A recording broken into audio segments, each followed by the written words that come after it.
Donc alors ici on a des applications qui sont construites à partir de Goodbarber V2. Donc on a un certain nombre d'illustrations des différents thèmes qui sont disponibles dans Goodbarber V2 et on a préparé une appli de démo des fonctionnalités. Donc la grosse nuance par rapport à la V1, c'est donc le design des applis. Donc on peut voir par exemple ici, on va voir une appli d'exemple, ça c'est un thème par défaut auquel on n'a pas retouché, qui est disponible pour les utilisateurs. Et en fait, donc ici on voit qu'on va retrouver un template d'affichage des articles sous forme de grille, donc c'est sympa, qui met un peu en avant les visuels. Un mode de navigation en swipe, avec je ne sais pas si ça se verra très bien sur la vidéo, mais un header qui a été assez travaillé avec des petits liserés. Ici, donc, on va retrouver une liste de vidéos dans un template d'affichage un peu différent, avec une à 3 positions, suivie d'une liste.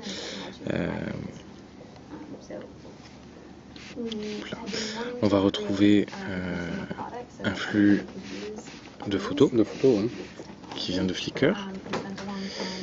Ensuite, on va retrouver une liste de tweets et le contenu d'une page Facebook, qui est notre page Facebook Goodbarber en l'occurrence, mais ça pourrait être la tienne, Philippe, celle d'Accessoires Web par exemple. Okay.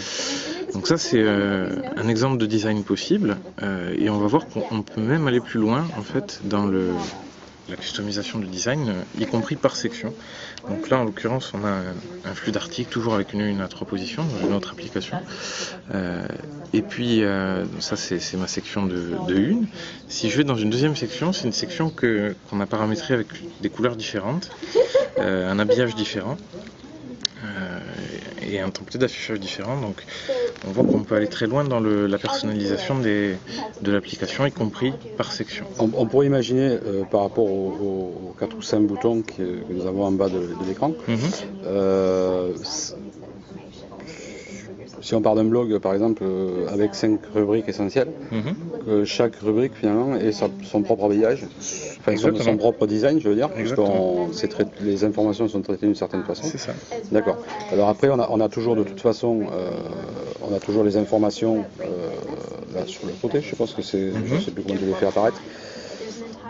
Si tu rentres dans le détail d'un article. On rentre dans le détail d'un article, voilà. Et après on revient sur le bac, et tous les flux que l'on peut avoir, sur un blog, on va les conserver. C'est simplement, voilà, on a des rubriques, un design différent par rubrique si on le souhaite. Voilà, si on le souhaite, tout à fait.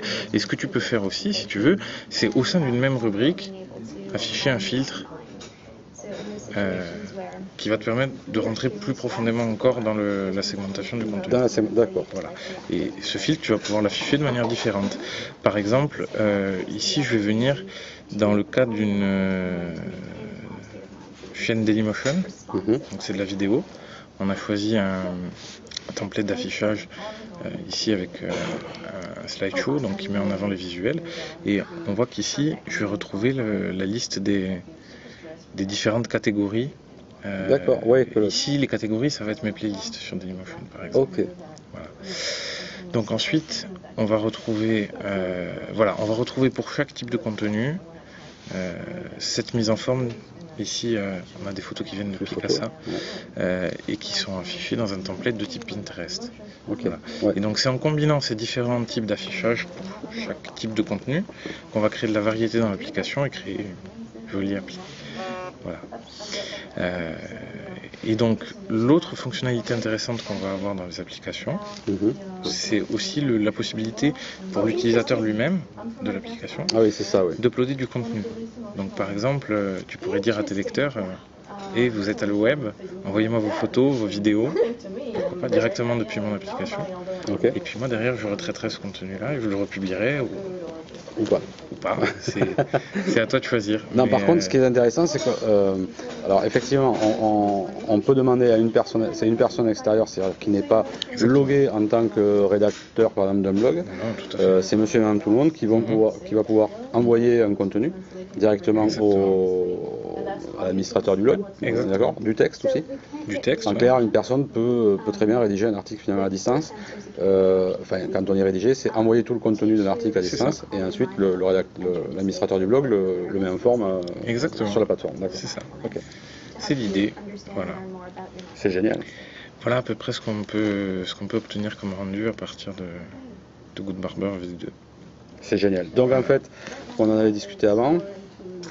On est d'accord, Good Barber va proposer deux tarifications.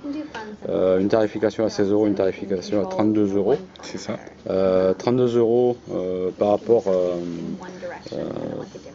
rapport au back-office que vous verrez sur l'autre vidéo. Donc on a accès à toutes les données du back-office que vous avez pu voir, que vous verrez dans l'autre vidéo. Plus tout ce que vous venez de voir ici sur le front page, donc sur l'application. Les applications, c'est iPhone et Android. iPhone et Android, on tout est à fait. Toujours sur 32 €, c'est la totale. Oui. Et sinon, on a une tarification à 16 € qui propose l'application iOS et Android également.